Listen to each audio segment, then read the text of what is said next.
Sean and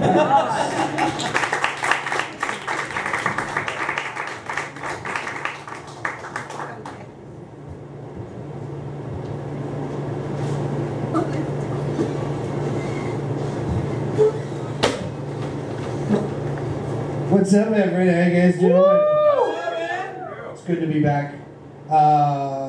This is one of my favorite readings ever. You guys are one of the best crowds. Other than the drive up here, which fucking sucks. I love coming to Everett. You guys are fucking amazing. Per request, I figured I'm gonna you guys, if there's been some talk of dark stuff, so I figured I'd just get that out of the gate right away. So if you're sensitive, earmuffs.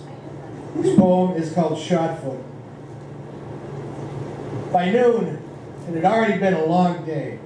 Released from Cambridge City Jail just the night before, I found my way to the weeds beside the Harvard boathouse, the place I was calling home those days. Unable to fall asleep, worrying about the outcome of the assault and battery with the deadly weapon charge I had picked up thanks to my antics, which got me locked up in the first place, I dragged myself from the riverbed, hazy-eyed and thirsty, to see if I could find a drop or two of what my body was calling for. When I got to Harvard Square, Captain Jack, the Listerine-drinking wino, somehow had found himself a half-gallon of Jim Beam. So I got the Dr. Pepper on my food stamp card, and we started the day off right.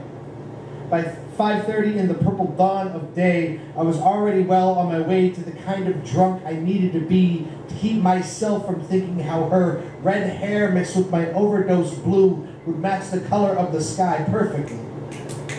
By 7, we were already screaming out-of-key Muddy Water tunes at Ivy League passers-by.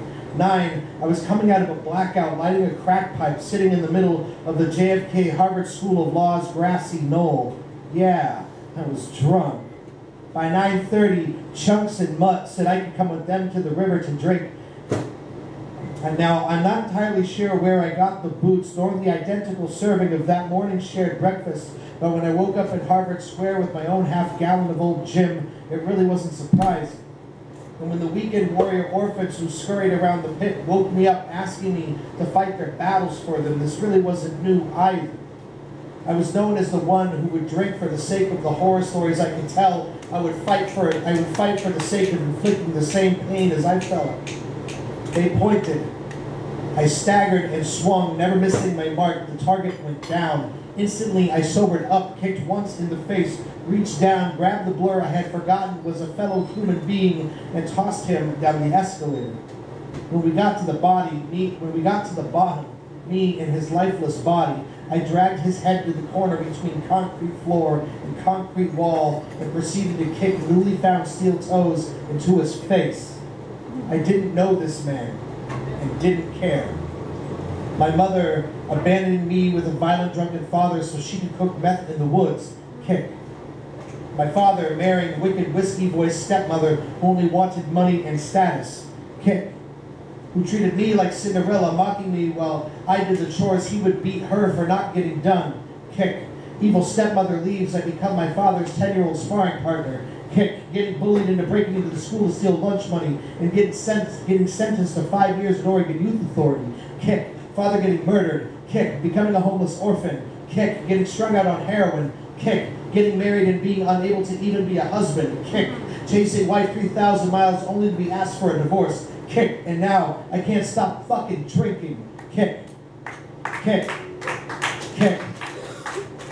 The paper called the beating of India-born Harvard professor racially motivated because the culprit was obviously a white supremacist due to the fact of haircut, I'm balding, and footwear. I had become the bigot I had fought so hard with the utmost prejudice. Whatever my intentions were overshadowed by the violent drunken menace I had become.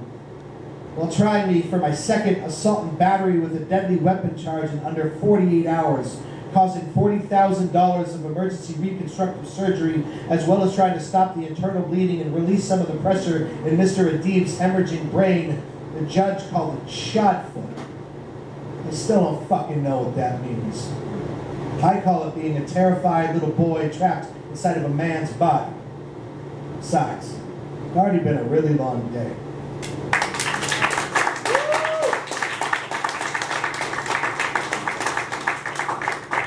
And somehow I didn't go to prison for that, and I wrote a poem that absolutely fucking terrifies people. And my job's done. Good night.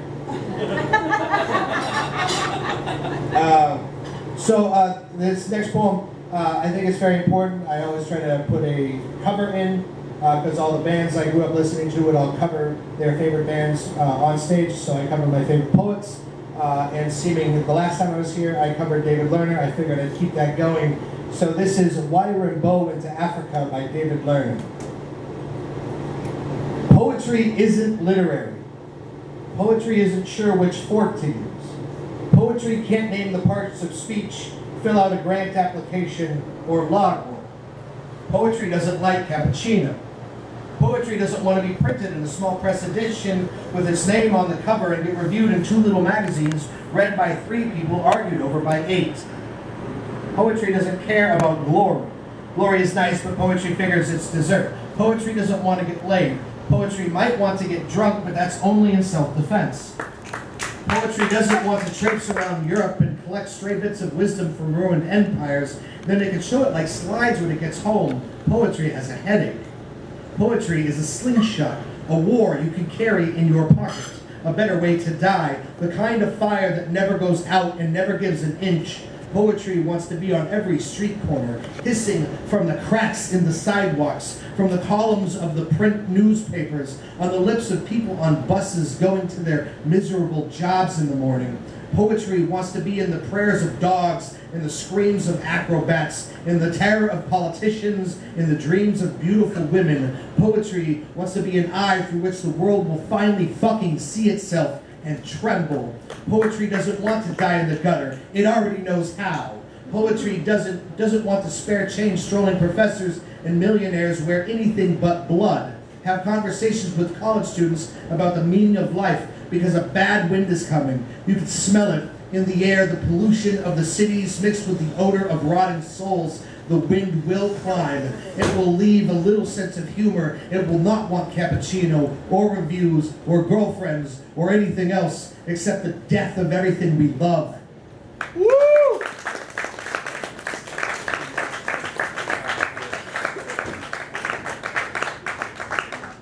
So I had already made this chapbook and printed it, but my roommate, my drunken, belligerent roommate, spilled fucking beer all over it. So I had to print new chapbooks, and somehow my InDesign thing got corrupted, and so I have these big magazine chapbooks, which are $5, and I have CDs for $10, and together they are $10.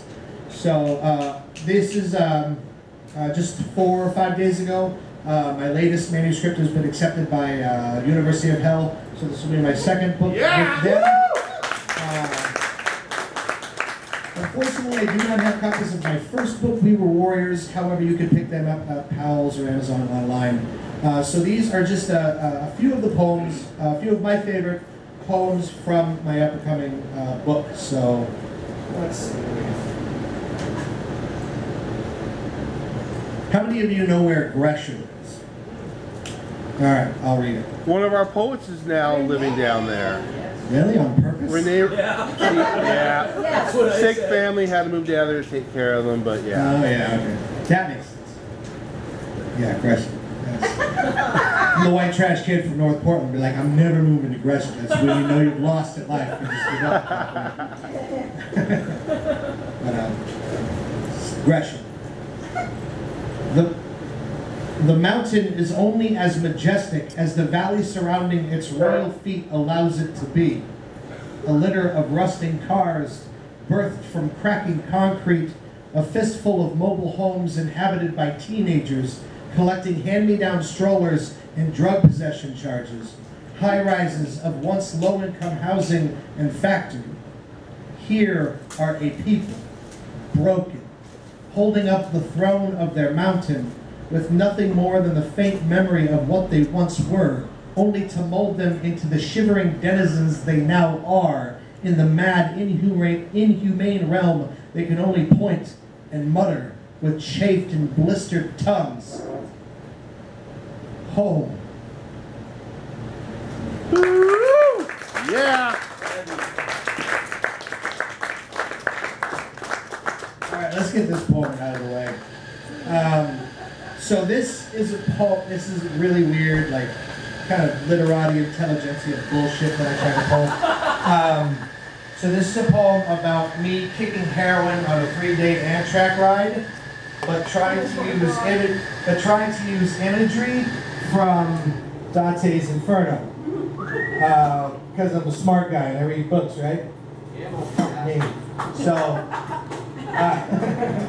So this is that poem. A lot of people didn't get it. I don't know which parts they didn't get. It was either the heroin or the Inferno.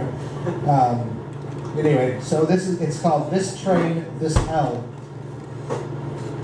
The smoking car on an Amtrak hugging Canada reeks of sulfur and the stench of failure. What a divine comedy. I shit my pants as we pull out of Spokane, as we descend into the Basin Barren, Idaho, Montana, Inferno. Dope sickness swells in my gut. Abandon all hope, ye who enter here, a long, long way from relief. I just sit and smoke. Unlike the first two poets to enter this grim place, I cannot faint. The sleepless twitch keeps me stirring, unable to find comfort in this hard chair. Across from me is an unrepentant but kind woman heading to Chicago to marry a woman she met online. She feeds me drinks from the bar car to take the edge off. The wind rocks the cabin as two teens, unwed, make like Lancelot and Guinevere, stealing kisses from loved ones back home, leaving the rest of us uneasy in this forever breeze. Outside, the rain makes mud. I make believe that this is for the mouths of Cerberus, giving us passage. I almost got tossed to the wilderness for a drunken outburst. I make my way from the dining car for scraps to eat. I search seats. A meal unfinished by a man asleep in his seat was taken from my grasp by a conductor, jousting with my lack of pocketbook. He states I did not pay. I find a syringe at the bottom of my bag. It is an angel's wand, comforting me as I sunk into the moment, into thoughts of Dis and how she left. Finding courage, I break the needle. I break the needle, finding that Medusa's hair cannot hold me forever. I am still far from free. Conversation about God sparks up and is met with violent disdain, but I find it hard to disbelieve in something I cannot see, as I am 2 days into a journey that science cannot fathom. My body gives over to the agony. There is no buffer. The boiling of blood, this fire courses through me, removing the remnants of slow suicide. I no longer find any need to curse my existence as I fall into the divinity of pain. The train goes green with memories of people I have robbed, the wife I left at home crying while I ran the streets. Will this ever be made right? I am feeble on the rocking car train. As I exit the train into the Boston night, 9 hours late, I make my way to a bench to sleep the rest off. I wait for my wife's impending morning arrival. Unable to sleep, I stare into the eyes of Satan the whole night. Coming out of a daze, I see my wife. Blue flower skirt, cherry red Doc Martens, matching hair. I look into her eyes. I kiss her mouth. I realize I have made it. My inferno is complete. I descended and have arisen clean like the poets. A chill comes over me. What purgatory awaits? Yeah! Woo!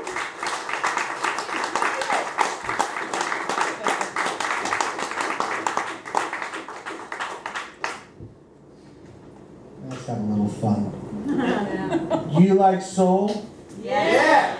Well, I've got a pair of brass balls. You see, I didn't write this for the Amiri Barakas, the D.A. Levies, the Sapphires, or the Feeders of the Soul, but for us, we misshapen mutants made from the mistakes of essence nurturing generations before us. We punks, we skins, we crack pipe metalhead seraphim.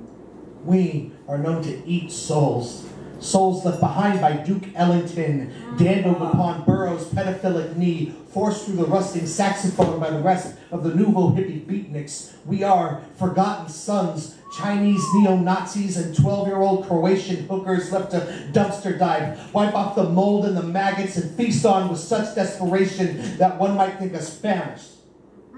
Hungry? Yeah, but not like a literal sense, not like a need to fill the belly or wash away the taste of hipster semen, but hungry for the blood of those who left us to rot.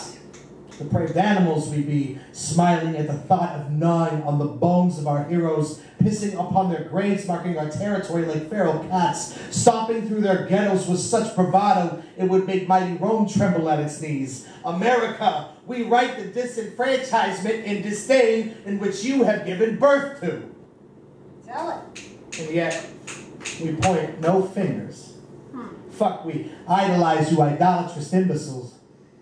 I just don't want to end up like Ann Waldman, shouting another boring rendition of Howl to the upper echelon Buddhist social activists, the kind of people who can vilify the necessary violence that only the poor condone, who having paid a hefty $600 just sit and meditate in a rundown barn in rural Massachusetts, still shouting lines from Howl, still shouting as if it still means something. Wow.